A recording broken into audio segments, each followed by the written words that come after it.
So for our instructional strategy, we chose Reader's Theater. I'm Betty Suggs. I'm Rachel Rhodes. And Reader's Theater is a dramatic reading of a script of choice. It takes place after repeated practice. The point is not memorization, but fluency, and you can add simple props if you would like. This strategy can be a whole group, it can be small group, or students can perform Reader's Theater individually. We have implemented this strategy in some of our education classes, and I think it works well for all students. This strategy helps students not only with reading, but will help encourage students to practice their social skills because they will likely be working with a group.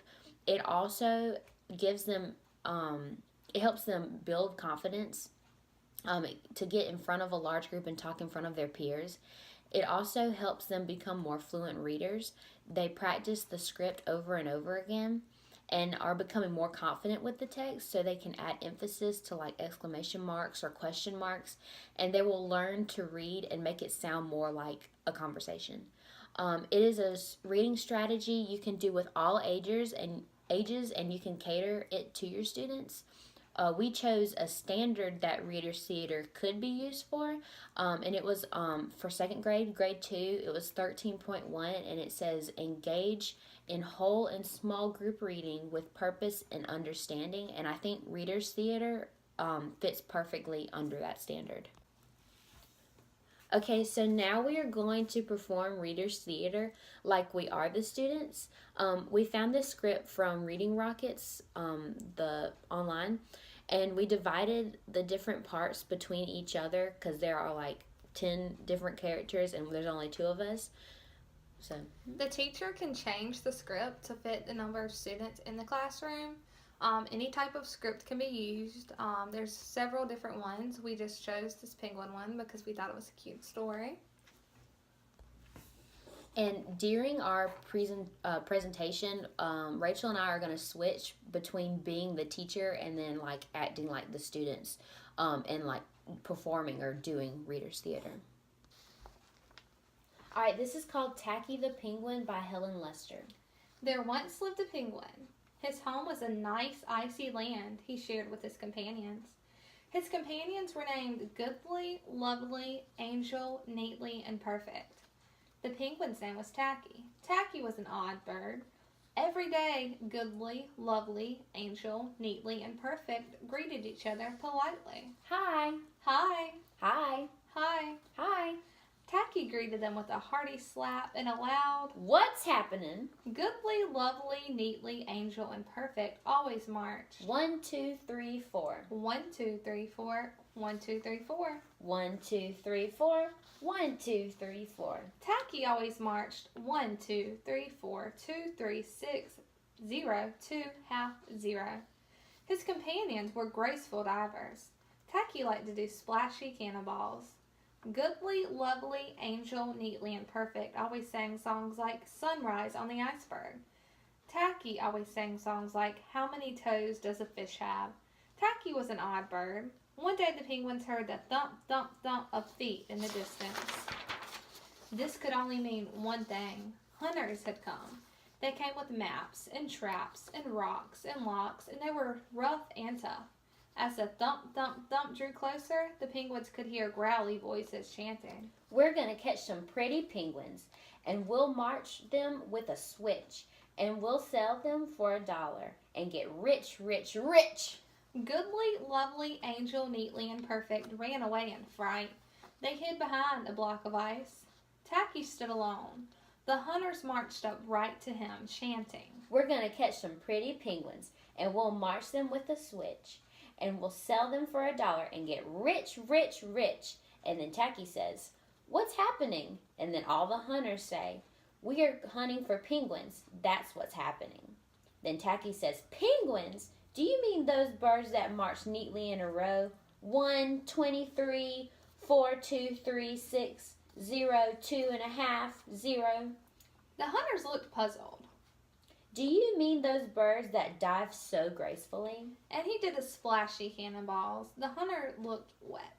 Do you mean those birds that sing such pretty songs? Tacky began to sing, and from behind the block of ice came the voices of his companions, all singing as loudly and dreadfully as they could. How many toes does a fish have? And how many wings on a cow? I wonder. Yep. I wonder. The hunters could not stand the horrible singing. This could not be the land of the pretty penguins. They ran away with their hands clasped tightly over their ears, leaving behind the traps and rocks and locks, and not looking at all rough and tough. Goodly, lovely, angel, neatly and perfect, hugged Tacky. Tacky was an odd bird, but a very nice bird to have around. And so, like, during this script, or like script reading / performance, the students will be encouraged to act out their parts. However, it was difficult for Rachel and I to act out 10 different parts.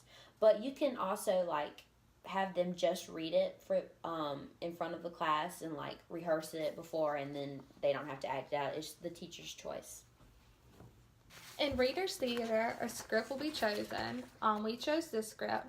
Each student will get a copy of the script, and we think it would be better if the teacher assigned the parts to the students so they don't fight about them. That way, if somebody wanted something and someone wanted something else, they wouldn't be fighting because we would be picking ahead of time.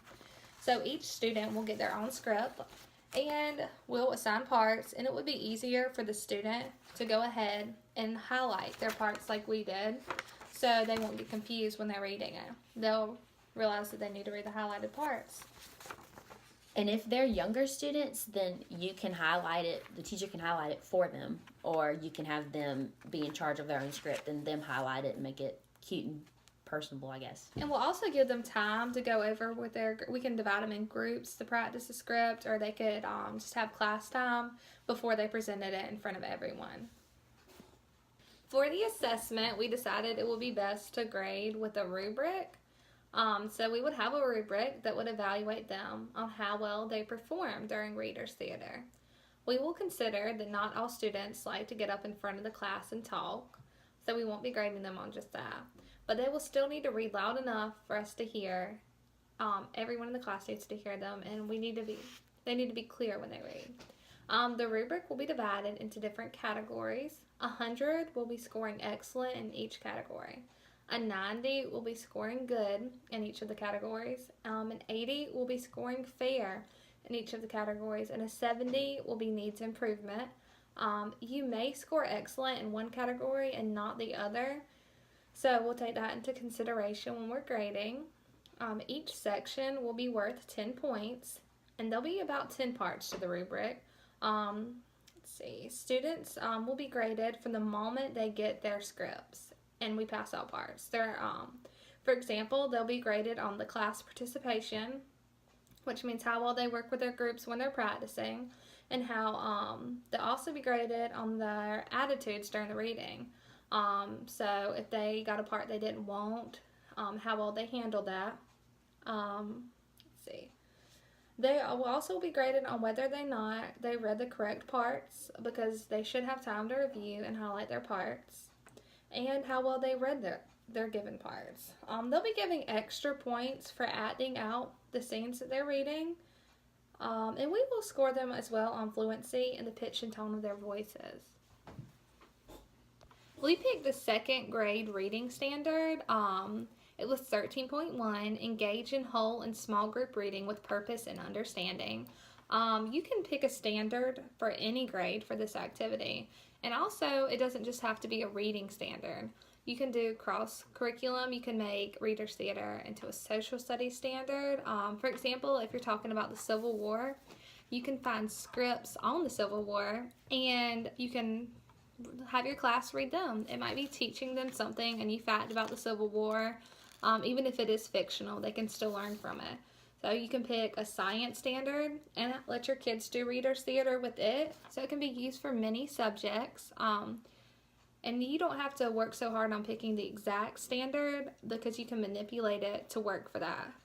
And when talking about like whole group, small group, and individual, like you could just do like a monologue for the individual or whatever. Like you might want to do that for an older grade maybe. I would encourage like doing more group work like for younger kids, and you can do group work for older kids too, but don't let them. I mean, you could do individual if it was your choice, but you don't have to. It's the teacher's choice. And you can even have them pick their own scripts. For example, you can divide the class up into separate groups. You can give them a topic. Like, for example, like I said, the Civil War. You can give them the topic of the Civil War, and they could find their own scripts on the Civil War, or a particular time during the Civil War. They could be like the Northerners, and you can have another group be the Southerners. Or they could even write their own scripts. So there's many things you can do with Reader's Theater, and you can use it across any subject. And that could, if they choose to do the script, if they choose to write the script, like that could be part of the grading process. That could be part of what they're graded on. For the rubric where they write their own script, you can have a rubric for the way the script is written, and you can also have a rubric for how well they presented the script. And you could pick whatever categories you wanted. There would be plenty of room to work with. And it's important for teachers to check what they wrote if they decide to, or even if the students are getting something offline, make sure that the teacher approves of what if it's appropriate for the standard or whatever.